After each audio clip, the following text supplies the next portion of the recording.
Klar til kamp er et stilfærdigt stykke journalistik med fokus på samtalen, som viser, at der simpelthen ikke er brug for hverken underlægningsmusik eller klipning eller de store udstyrstykker for at lave virkelig vedkommende journalistik.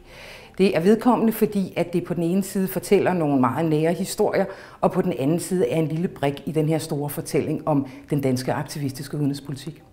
Det lykkes Jimmy Søgaard Andersen at få skabt et rum for de soldater, der fortæller om deres oplevelser, som er fuldstændig unikt. Klar til kamp giver os et fantastisk indblik i livet for de danske soldater ved fronten rundt omkring i verden.